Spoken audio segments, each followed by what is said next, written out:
Good morning, good afternoon, everyone. I am Fabiana Del Bono. I'm the Vice Chair of the IEEE Student Branch here in Politecnico di Torino. This event is part of our program of events. Here we are quite active in disseminating knowledge and providing networking opportunities between students in the network of IEEE and also with other professional figures who are part of IEEE. And this is the case of this event. So I welcome you here, and I leave the stage to Bianca Summa, who will introduce you to this event. Thank you. Thank you, Fabiana.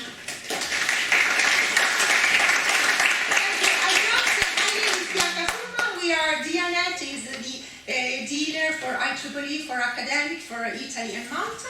We want to thank you. Thank you, a big thank you to the student branch of Politecnico di Torino that really helped us a lot, finding the room, which is not easy, and then organizing all the event. A big thank you to Professor Ghione for his speech. And I just want to say that Italy, when they are showing the publishing results, Italy is #2 after UK, and we are first of Germany, France and Spain. And in Italy, Politecnico di Torino is among #1 for publishing. So, to the authors.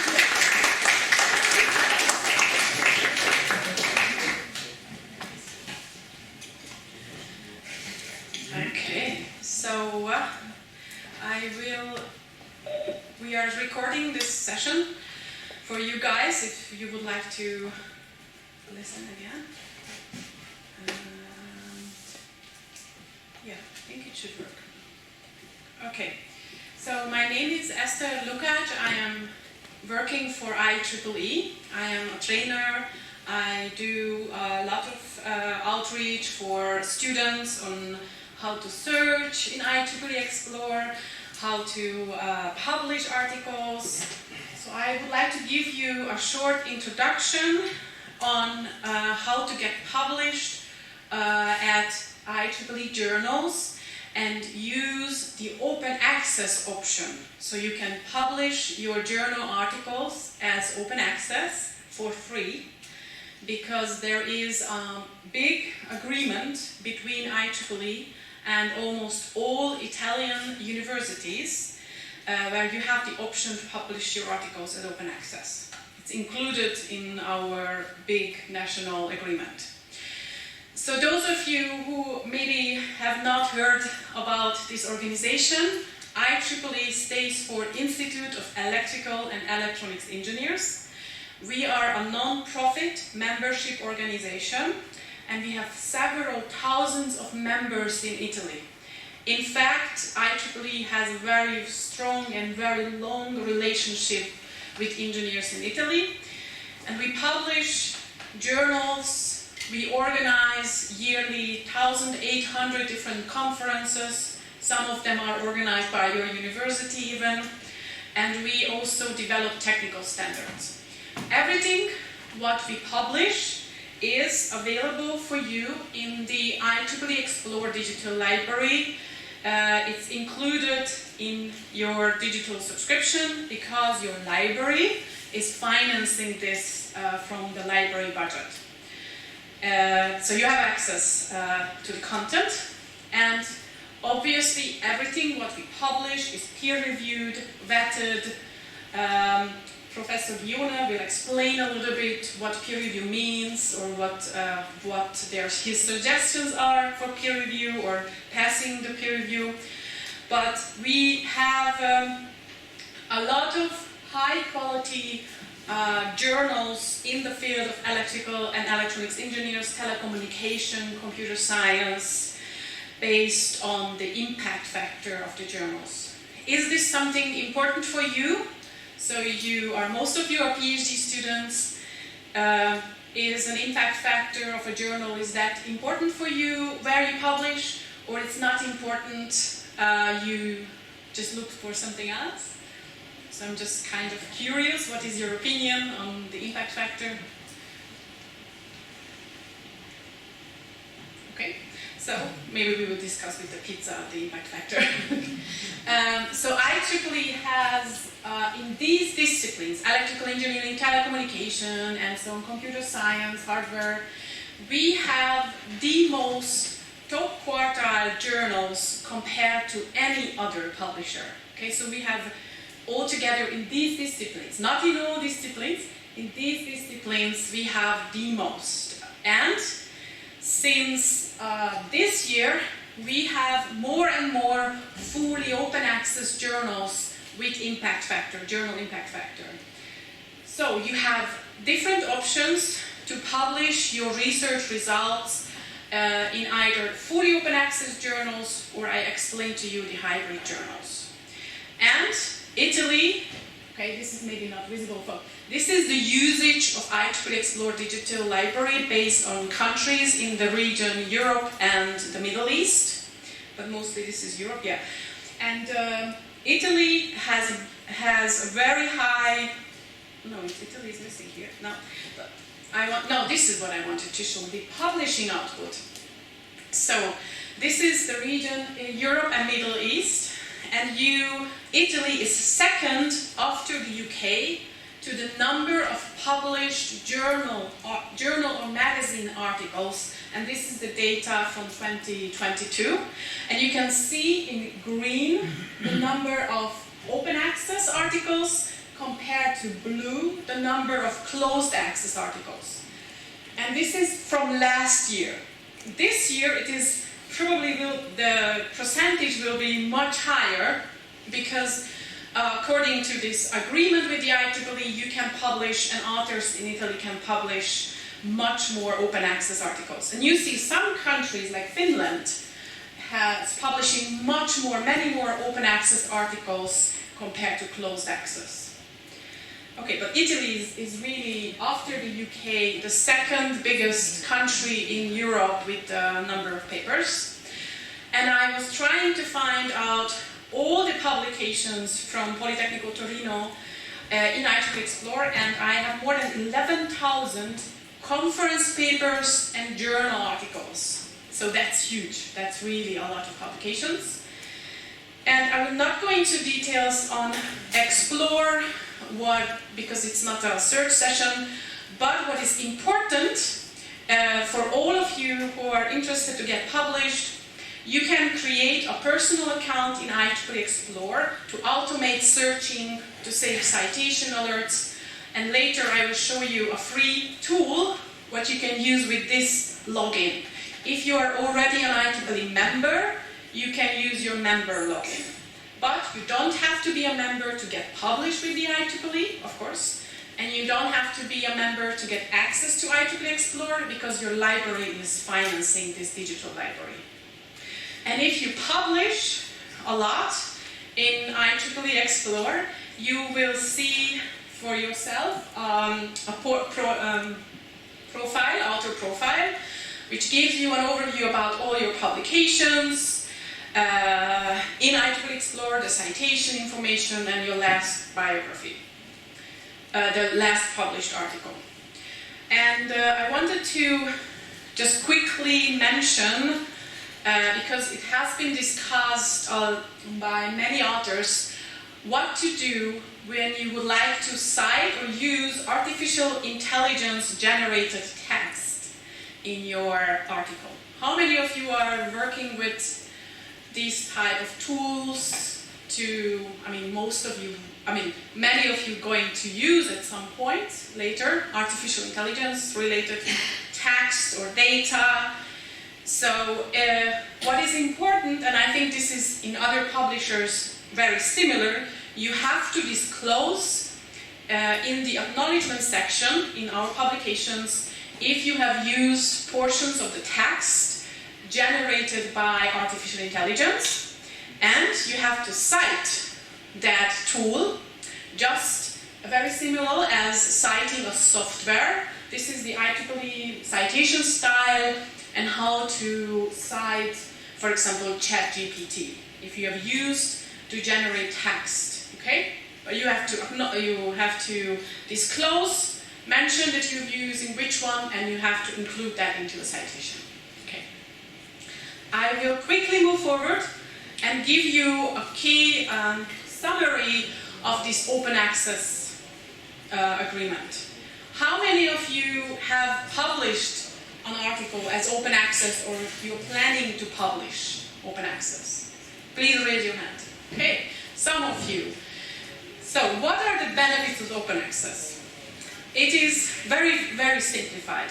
The benefit is that you make your research results available to anyone and everyone in IEEE Xplore and accessible without the need for subscription or pay-per-view fee. And you publish under a special license, a Creative Commons license. We have two options there. That means you give very liberal rights to all the readers of your open access article. They can do whatever they like with the article. They don't have to ask you for permission. They can use portions of your article, they can use the research results, but in any case, they have to cite, give credit to you, okay? But it's very liberal rights. The author keeps the copyright, compared to the closed access or traditional way of publishing, where the author keeps the publisher keeps the copyright, and your article is only accessible if someone is paying a subscription or a pay-per-view fee, okay? And in Europe, there are more and more similar agreements, and there is a really great agreement with Italy. So how are you eligible? You are eligible for this open access agreement when you publish a journal or magazine article at an IEEE journal or magazine where you are the corresponding author of the article, and you gave properly the name of the university from Politecnico Torino in your manuscript. So it's important for corresponding authors, and when this is true, you are eligible for 100% coverage of the open access charges. So you don't have to pay for the open access charges for the article. And this agreement goes until end of next year, okay? There is an explained description under the CRUI website, or if you visit the library, your library's website, under open access, you can find all the details in Italian and I think also in English. And if you have any questions about this eligibility or how to use, this is the library's email address. The open access team is going to answer your question. So you have a contact in the library here, okay?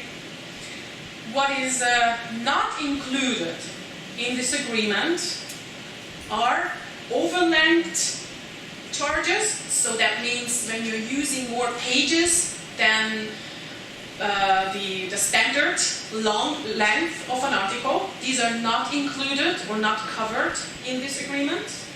And the color charges, which are sometimes necessary, but you can avoid them when you publish, and you say you would like to publish the article in the print version as in black and white, and in the online version only in color. Then you can avoid the color charges most of the cases.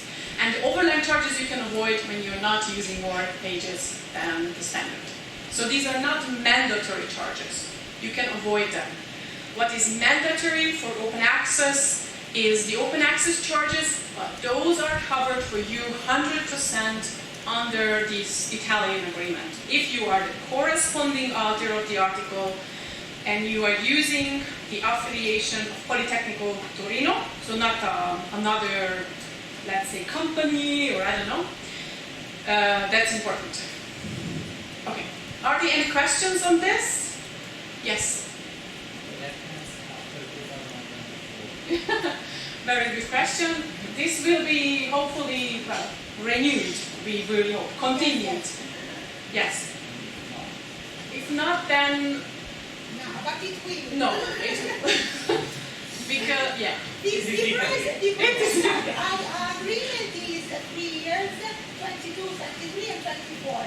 And then we will renew and but the present contract expires 31st December 2024. I think everything is included which has been accepted for publication until the end of the year 2024, right? Yes. Acceptance, okay? Yeah. We accept it. But it will, I think, automatically, there will be no interruption, let's say.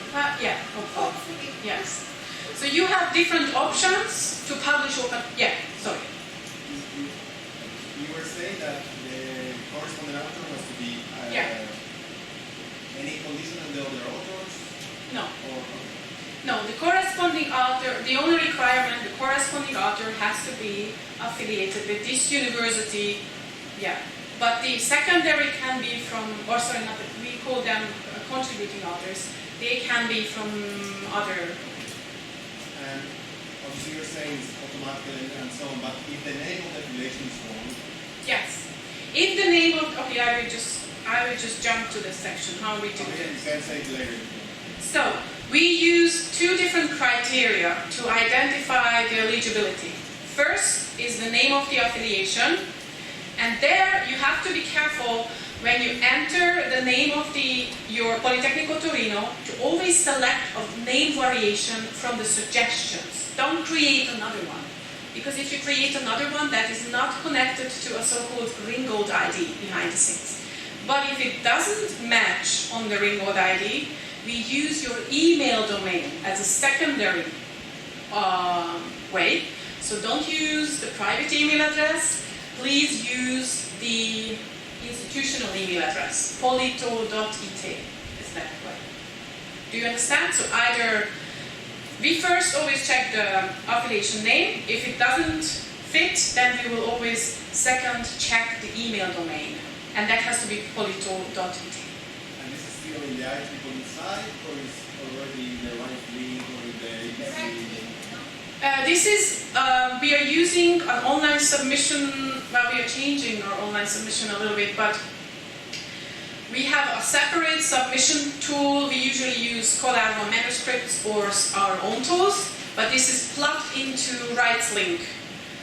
Okay, and RightsLink is to manage the ABC costs and things like that. But in most of the cases, everything goes well and there are no overland page charges or color charges. The author do not have to enter RightsLink because it automatically goes the email to the library. And I will explain this. Thank you. Yeah, so this is the two criteria you have to care. And what is very important, we have fully open access journals, you can only publish open access. Then we have the hybrid journals, where you have the option to publish traditionally or open access. In this case, you have to select yes, please make my article open access. Okay, you have to select here yes, okay? If you select no, then it will be published traditionally closed access. So you have to make this choice to be open access. If you're not sure what to select or something looks very strange, you can always reach out to the library, and the library can help the library to explain, okay? If you're unsure, the library has the open access team and they can help you, or they will just ask them forward and I can help you with this. Yeah, so this was about open access, and you have two different options to select for this agreement. CC BY is the most well-known, and mostly this is required or recommended, where you give the most liberal rights to other users. But if you say you would like to limit the use of your open access article for non-commercial reasons, goals, then you can select the CC BY non-commercial, no derivative NCND license. Usually the first one, the CC BY, is recommended by research funders, universities. Yeah, you have these two options at the end. And then you selected open access. you selected CC BY, the library will receive a notification, and the library will check the manuscript. Yes, this article is eligible, this author is from the Politecnico Torino, and then you will receive this email confirmation titled, your article has been accepted and will be published open access. And that means, and then you will see it is under the Politecnico Torino account because we have an agreement. If you're not receiving this email, and if you receive maybe an invoice for open access charges, then please reach out to the library, okay? And we will manually check then what went wrong. It can happen, but 99% of it works fine. Okay, I will hurry up a little bit. So we also support other ways of open science. If you're working with code or algorithms and you would like to publish those as supplements to your article, you can publish them on CodeOcean. If you would like to publish research data sets, IEEE has a research data repository, and we also have a preprint server for an early version of your article. Okay, I think 2 more slides. We have our central website for everything on authorship is IEEE Author Center. Here you can download the templates for the journals, the conferences. There are many tools, reference checker, video tutorials, and now I think you're going to really like this solution. If you are an IEEE member, or if you create an IEEE profile on IEEE Xplore, for example, you are eligible to use the Overleaf Pro version for free. Some of you know Overleaf.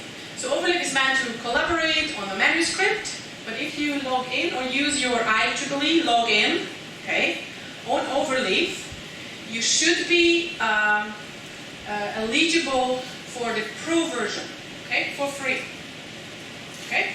So, and if you are not sure, if something goes wrong or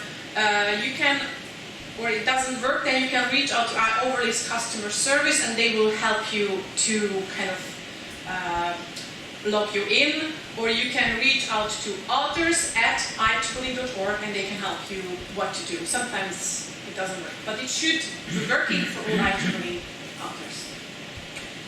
Okay.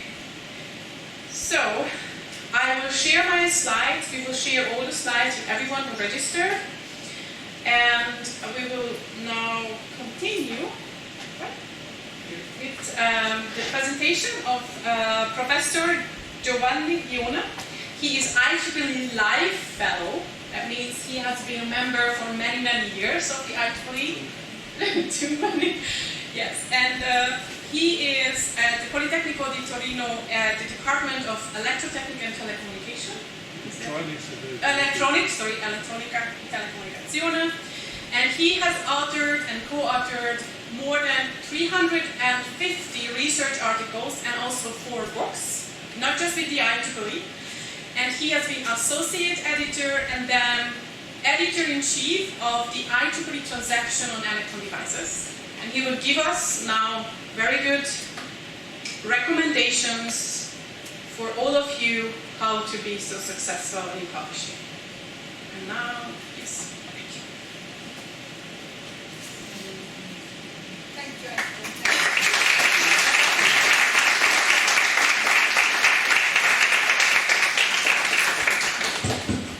So thank you for inviting me. I'm trying to be as fast as possible.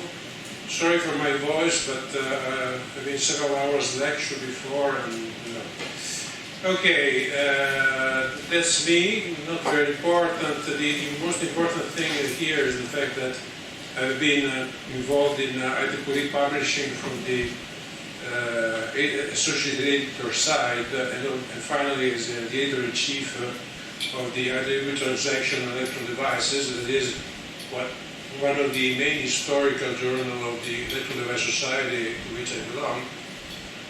I've been there 7 years, till December of the last year. And so I could gather considerable experience in the field of how manuscripts are dealt with, how review goes on, how peer review is organized, and also what are the little bit of glitches in the system that you have to take care of when writing a paper. So my presentation will be split into a number of sections. First of all, I will discuss very briefly something obvious.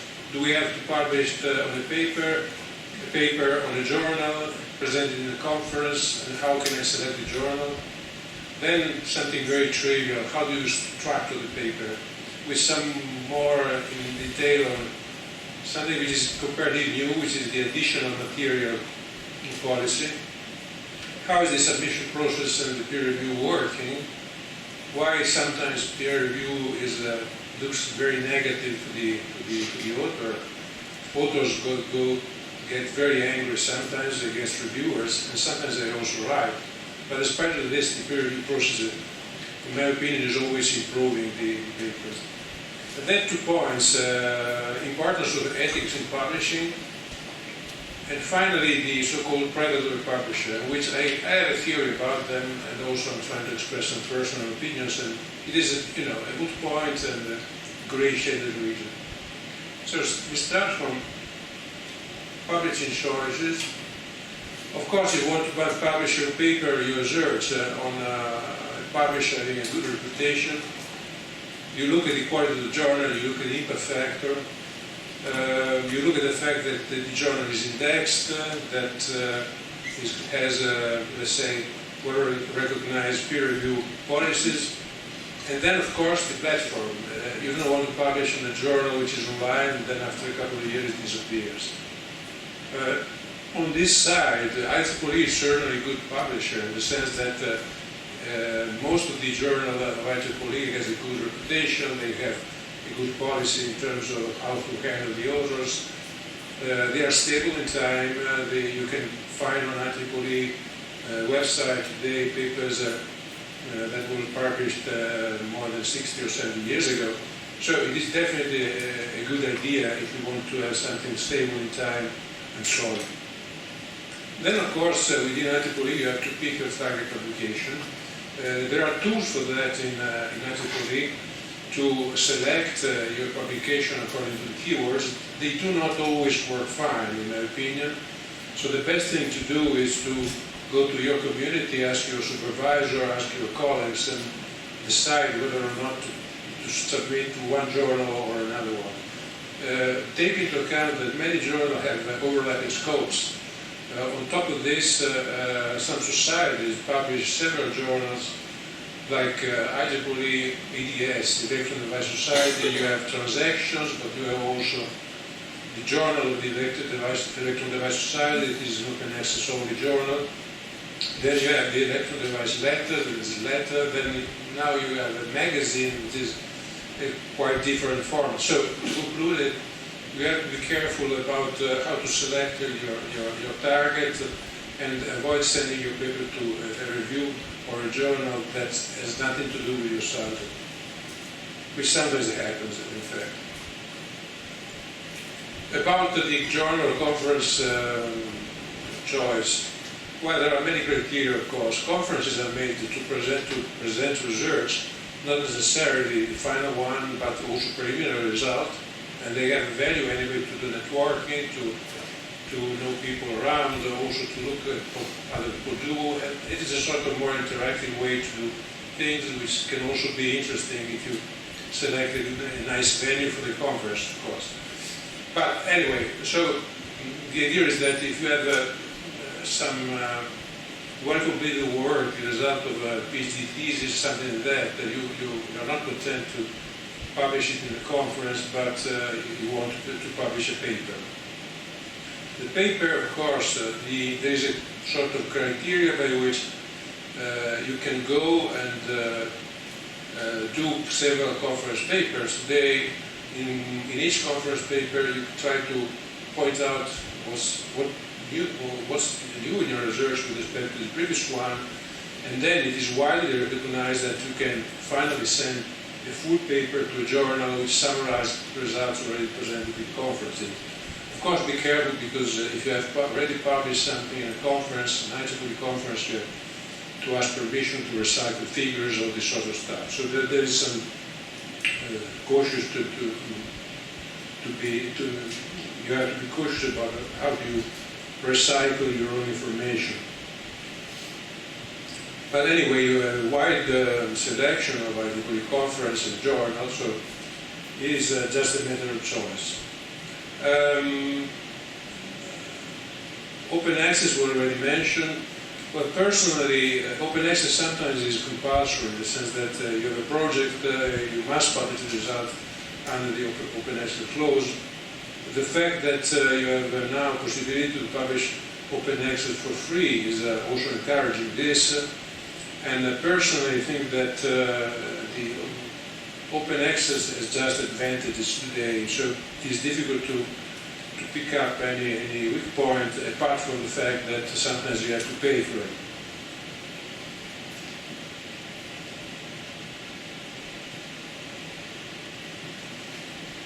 I had a comment I forgot to mention.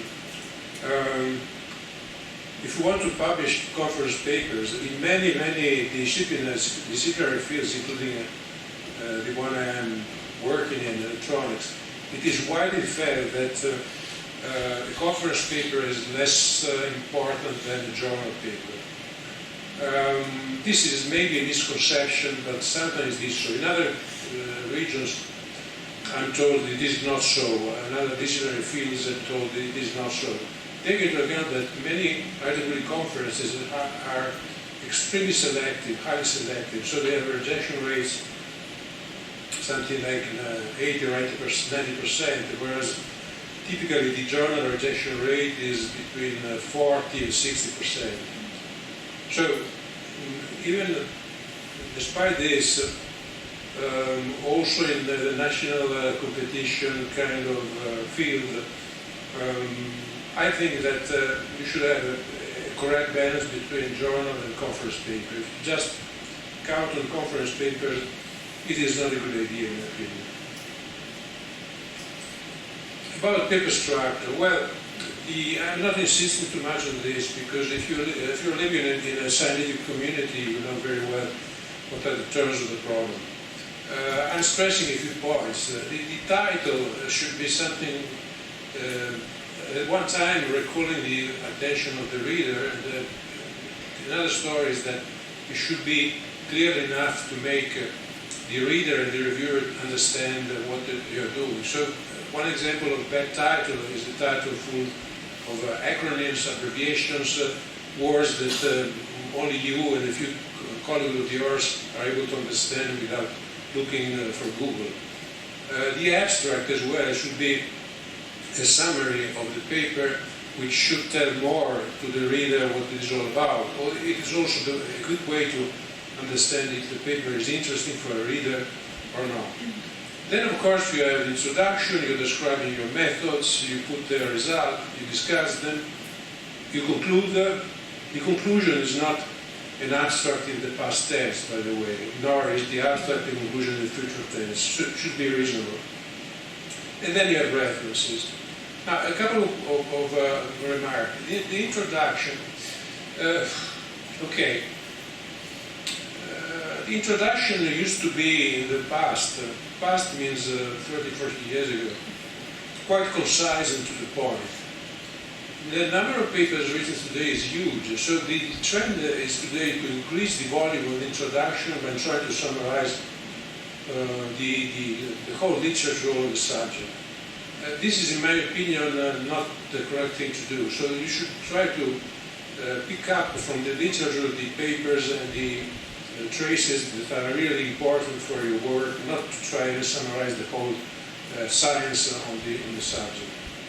Because this is sort of tiresome for the reader, and also putting a lot of extra references that are not to the point is not, in my opinion, a good idea. References, same comment. I wrote a paper with a colleague last year, and the paper was about an old subject with which people were already making papers in the 30s and 40s. If you look at the paper by important scientists published in 1940. They had very few references. Of course, the literature was not so abundant as it is today, but also the references were not considered to be a sort of mark of quality for a paper. So again, references should be okay, you have to put enough references, but avoid to putting 50, 100 references when most of those are not exactly to the point. I'm going on what keywords. I forgot about keywords. They should be put in a reasonable way because they are helping automatic system to classify your paper. And what I'm stressing here is the additional supplemental material, which is quite of a novelty in the field of literature. What is this? Many journals, some IEEE journals and some non-IEEE, like Nature, encourage you to support the paper with additional material or supplemental material, which can be either another piece of paper in which you describe in more details your process, your simulation data, your simulation result, the input data of your simulation, the additional methodologies, or you could have multimedia content or even computer code. Multimedia computer in IEEE, you can use the tools that were mentioned, Dataport or Colution. Some IEEE journals allow to append additional material to the paper on the website. There are pros and cons. The first one is a pros, the second one is a cons, actually. Sorry about this. The good news is that in many cases, some journals have a number of pages which is fixed. They say, okay, write whatever you like, but not go beyond 6 pages, for instance. And in that case, in many papers would like to have more space to describe in more detail what we have done. And this is okay for the reader. If the reader wants to replicate what has been done in the paper, this is a help. The bad news is that sometimes the supplemental part is not reviewed. Peer reviewing is typically concerning the main body of the paper. Reviewers, of course, are reluctant to address a paper with 6 pages but 40 pages of supplemental material, which is something which happens very often. So the quality of the supplemental material is not as good as the one of the paper. But on the whole, I think this is a quite interesting tool that may be more diffused than it is now, at least in IEEE. About the submission process, well, you know very well how is that working. You submit your paper. IEEE basically is made of several societies. Each one has its own paper. Some papers are shared between societies. Each paper has an editor-in-chief. The editor-in-chief picks up your paper, has a look at it, and says, okay, this paper has to do with my journal. Otherwise, it's going to be rejected immediately. And then the editor-in-chief assigns the paper to an associate editor. The editor assigns the paper to a number of reviewers that for IEEE is at least 2 reviewers, 2 independent reviewers. And then the reviewers send the review to the associate editor. This takes typically 1 week, 2 weeks, 3 weeks according to the journal.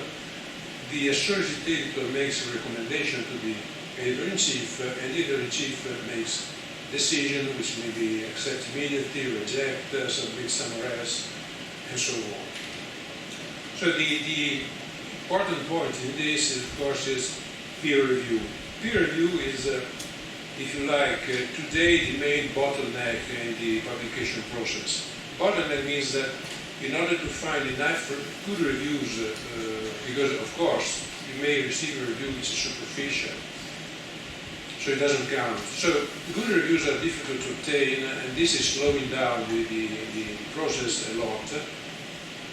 Good reviewers means competent, able to judge the paper, but also timely. They reply in reasonable time. By the way, there are several kinds of peer reviews available. One is, the typical one is the single blind, which means that basically the reviewer knows the authors, but the authors, of course, do not know the peer reviewer. Some journal conferences use the double-blind technique, in which the author doesn't know the reviewer, but the reviewer doesn't know the author. Apparently, this is a good idea, because if you receive a paper from, I don't know, the MIT, and say, okay, should good stuff, maybe it is rubbish. So if you don't know it's from MIT, you maybe you're not biased, positively biased in this sense. But on the other hand, if you know that the paper is coming from a low level or low quality institution, you may be already addressed to be more suspicious. So it's double, you have advantages and disadvantages. More recently, the idea was to have open, let's say, peer review, which means that the author knows who is the reviewer. Moreover, it has been suggested to publish the reviews after the paper. Personally, as far as the reviewer are not openly negative, in which case the paper is not published, this could be an interesting version. The extreme version of this would be to publish the paper however it is, and to leave to the community the peer reviewing in an open way, which is an excellent idea if you have one paper and the community or 1 billion people. But of course, in the actual situation in which you have a lot of papers and not so many experts, it means that not so many comments will be posted about the paper. On the other hand, we already have the open archives today, in which this sort of technique is implemented. One last remark, if you are a reviewer yourself, you now have the possibility to have your review job recognized officially and sort of traced. I'm reporting Publons, but there are other tools of this kind. In my opinion, it should be done, even if, as everything in this world, it could lead to an excess. I remember having seen reviewers of the journal which I was editor-in-chief, having done something like 70 or 80 reviews in 1 year, which is of course absolutely crazy. So if you are collecting reviews in order to increase your reviewer score for some reason, because this is counting in your university, this is completely crazy in my opinion. So we already know about the corresponding author story. You have to be very serious in this. You don't have to do as a few people from a country, I'm not naming, they had the paper published, and then in the last version they had 3 or 4 authors. So it doesn't make sense, of course. Adding authors in all IEEE journal is a very rare occurrence, which has to be approved by all the authors and also by the editor-in-chief. So typically you should be okay with all the authors you insert or you put in your first submission. About the ORCID, or how you want to call it, it is typically needed today because it is a very nice way not to get confused between authors having similar names, which is typically what happens if you go in certain countries where the number of names is very low. I don't know, if you go to Korea, the surnames and names available are not so many. So you got a lot of people having the same name, it is difficult to distinguish. If you have this automatic number, it is much easier. Well, this is quite obvious. If you have a good paper with new ideas, new tools, new whatever you like, then the reviewer typically will be positive. However, beware, the way the paper is written is paramount. My experience is that if you compare the rejection rate of papers from Europe and the USA with the rejection rate of papers coming from India and China, years ago the rejection rate was incredibly bigger for India and China, not because it was poor research, but because many of those papers were poorly written. So today the situation has changed a lot. So my bottom line here is that you should be careful in writing a paper which is also readable, well written and understandable. There are many characteristics on which we focused. The main one is that the material should be original. It should be also referred to previously published work as an extension, but many papers are called incremental papers. So you just add a small fraction, and this is not enough. Also tables, graphs, sometimes they're poor quality, they're not readable. You try to pack a lot of information in a single graph, but the result, the graph is not possible to read from the viewer. So also references, you put a lot of references, maybe of your group, and the reviewer says okay, but are those indispensable?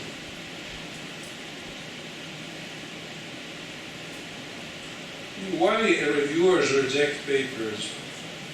Well, the obvious reason is that it is not a good fit for the publication, but this is typically done by the editor-in-chief.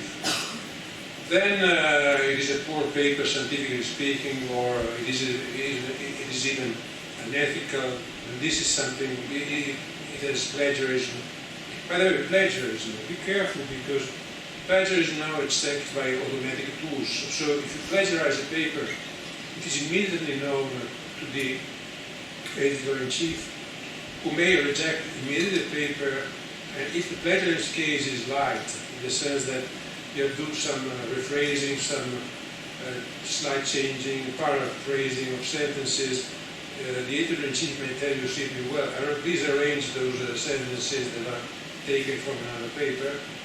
But if the plagiarism is serious, then the IEEE typically begins a sort of judicial procedure on that, and this is very serious. It may lead to have the author put on a sort of blacklist, which means that it cannot be published on IEEE for a certain number of years.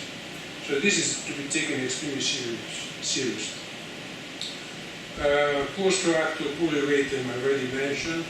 Incremental paper, okay.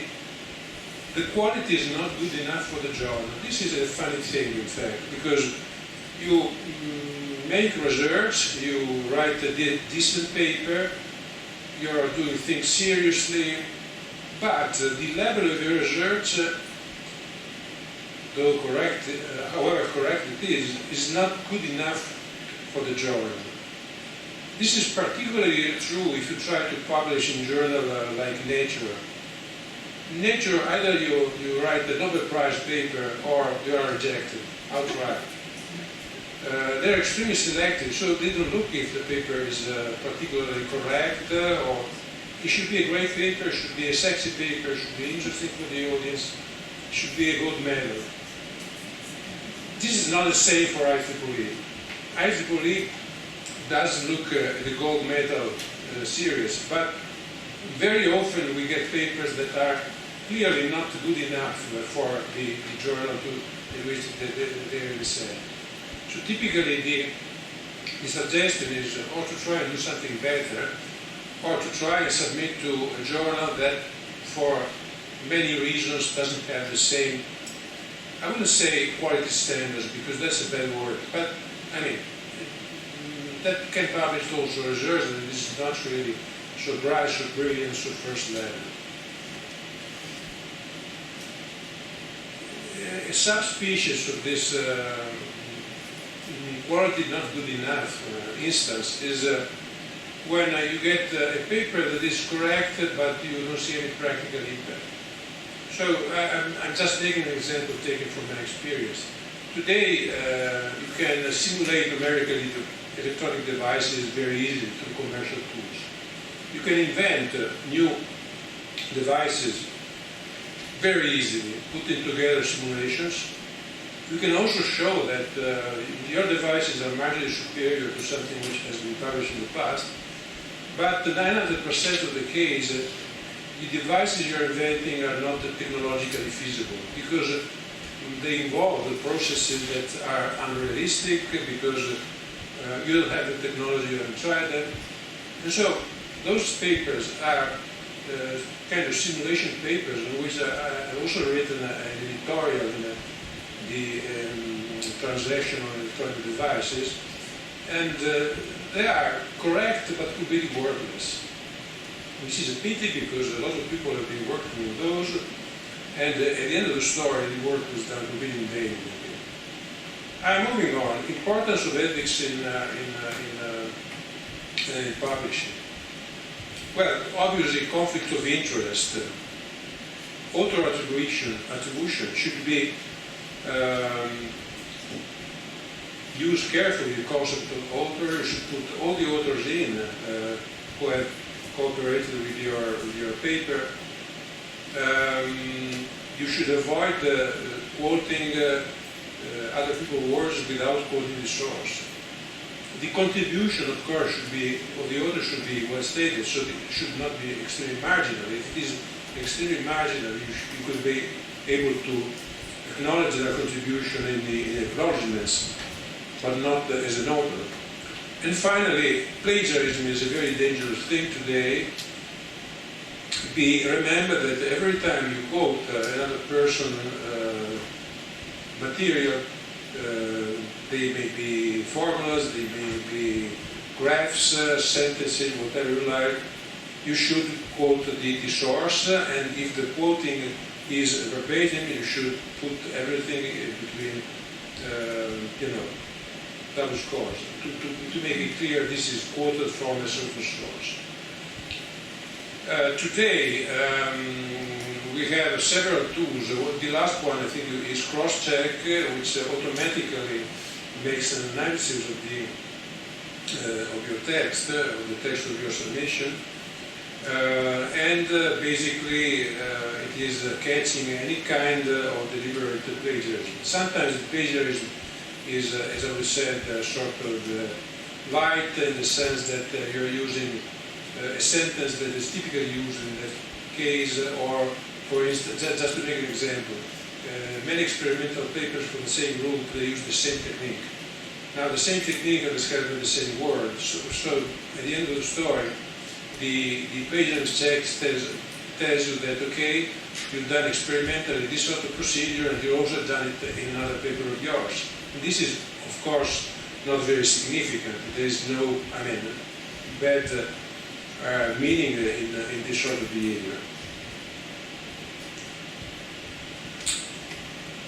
You already mentioned the artificial intelligence story, which I consider to be an extremely tricky point, because, well, you can say my paper was entirely generated by AI, in the sense that I have a question and I tell ChatGPT, and ChatGPT tells me the answer. I write the paper. So the paper has been written by ChatGPT, not by you.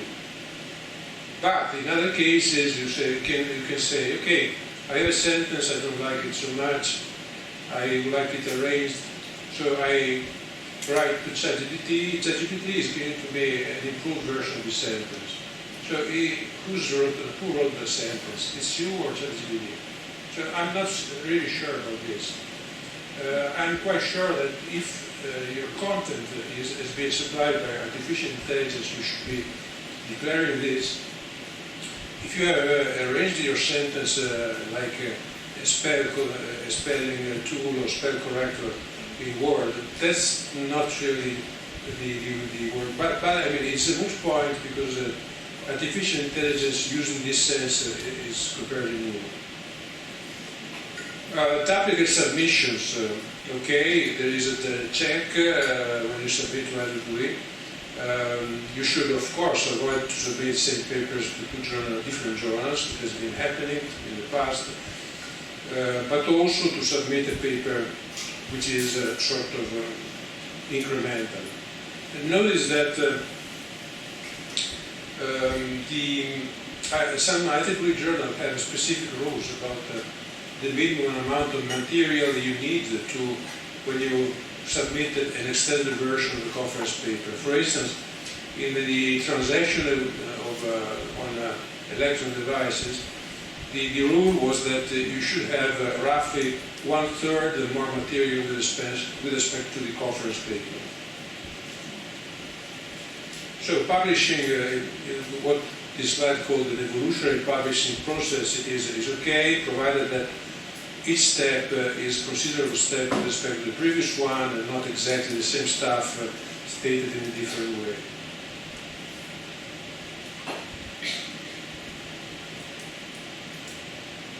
Well, okay, this is quite obvious. And if you like, the bottom line here is that publishing on a journal can be a sort of unnerving experience for the author. This may happen for many reasons. In certain cases, you are so lucky to find reviewers that did not understand your paper. This should be a sort of cause for you to improve. And one possible way to improve the paper is to make the paper, to have the paper read by colleagues that are not completely familiar with the subject. Because sometimes you are convinced that the paper you have written is very clear, but it is very clear to you and to your neighbors, but not to the general readers. When you get rejected, some journal, they do not like you to resubmit, so sometimes you have to change the journal if you want to resubmit. But remember that this cycle of submitting, being rejected, resubmit is a sort of evolutionary. Sometimes you understand at the end of the story that your paper was actually lousy and you prefer to do something else. But sometimes you insist and then the paper gets better and maybe after a few cycles it is published. So let's look at the easy way to do it, which is not always the good one. So what are predatory journals? If you don't know what they are, there is a very good reference in in Wikipedia, but there is also a reference in IEEE. But the Wikipedia one is very complete, historical, so it is basically telling you when this phenomenon was created, what are the reasons, and why it is also a sort of gray zone. So my opinion about predatory journals is that they are an unwanted consequence of open access. Just to put it plainly, what is the difference between the old journals and the open access ones? In the old journals, the journal was trying to have high quality papers because the readers were paying for the journal. So the reader was interested in having high quality papers and was paying for that. In the open access cases, it is the author who pays mostly. Of course, the journal has the interest to have a good quality as well, because the money they get will be increasing if the quality of the paper is high, and therefore all the bibliometry parameters, the impact factor, whatever you like, are good. So a good open access journal is typically able to have extremely good papers, many nature papers, many nature journal are open access, many IEEE journal are open access. But on the lower end of the story, there may be journals that prefer to have the quick buck, not to care too much about the quality, and therefore to generate the sort of predatory journal behavior. There are a number of, let's say, signs about the fact that the journal is possibly predatory. From the standpoint of the way they treat the papers, the sign is that they have a review process which is oversimplified. They typically rely on one reviewer. I've been reviewing for some journal I consider not to be 100% predatory, but mostly yes. And I see that the papers I get are very often low quality, not good enough for a good journal, but correct, but irrelevant. I make some remark. After one cycle it is published, and that's the end of the story. It is not true, however, that all the journals that were a few years ago 100% predatory are still predatory, strictly speaking, because some of them have sort of evolved, not really about their policy, which is always very aggressive. So there are journals from which you get every couple of days an email saying, we are doing this we are trying to set up this sort of special issue. Are you interested to be the guest editor-in-chief of this special issue? Or are you interested in contributing to the special issue? If you do this, we make you a discount of 100 francs. And by saying francs, I'm also identifying the review, the journal, by the way, in order to have your paper published. Then the cycle publishing is very quick. Then at the end of the story, they look for people to put in their editorial board. So every now and then they say, okay, would you be interested to be in the editorial board of the journal so-and-so? And then you go to the website, and you find out that the editorial board includes something like 200 people, which are expected to process one paper per year, maybe. And that the journal is publishing 200 special issues per year. So everything is crazy, and the gray zone is born because in this sort of low quality, despicable publisher, you also find very good papers. Why? Well, because sometimes there are several ways why one good research group could decide at a certain point to send a paper to the certain journal. Example, you have a paper, you submit it to a big journal, it is rejected. It is rejected again. You are lucky, but for some reason you have to present something published because you have a contract, because you have a PhD student who needs one more publication. So you say, okay, that's it, I'm sending it to that journal, selecting, of course, not the worst ones, but the partly original ones, and then you get a very good paper published in this journal. So you have to be careful because the temptation to make a shortcut to have your paper published quickly, it is undeniable. In certain cases you even do. And it is also sort of embarrassing for our colleagues because it happens to me, I mentioned in the journal so to a colleague and say, oh, this is a lousy paper, a lousy journal. And the colleague says, oh, but I'm in the editorial board. Okay, he's in the editorial board. We had one a colleague of mine who retired a couple of years ago from my department, who was the editor-in-chief of one of those journals.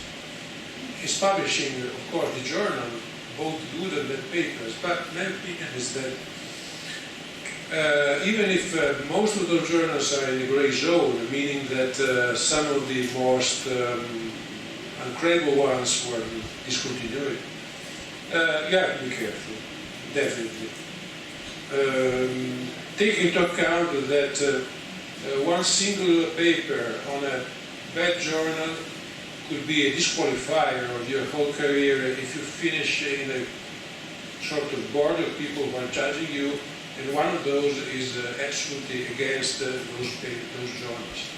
So the simple fact that you publish a paper on that journal, it's something like colleagues of mine do not absolutely like. Despite of this, some of those journals have a large imperfecta. Why? Because imperfecta is not a measure of the quality. It's just a measure of how many people quote your paper. So if you have a research group and you are publishing papers after papers on the same journal, and according to all the previous papers, rapidly the journal is becoming high impact factor. But this doesn't mean, of course, that the quality is high.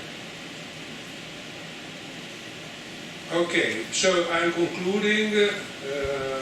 If you are in doubt about the quality of the journal, you should be confronting yourself with your community and make a wise decision. So sometimes it's better to wait if this is possible and get more suffering in review cycles than go for the quick way and have something which is a little story. Low quality. And this is what this last slide is trying to convey. I think it's more or less that I was in my time, so that's the end of the story. Thank you for listening.